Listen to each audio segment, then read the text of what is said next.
Visbit has been working on video streaming technology for virtual reality for quite some time, but now it seems that the company's work is ready for prime time. In a showcase of HTC VIVE products in China, Visbit announced the launch of its new 8K VR player, which allows the reproduction of 8K in the VIVE Focus while being flexible in terms of internet connectivity.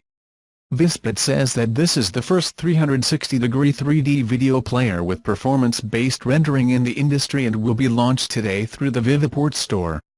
By taking it to VIVE Focus specifically, this player allows the playback of 8K video in an unattached headset, which is undoubtedly an exciting development for those who have been waiting to see what these independent VR headsets are capable of doing.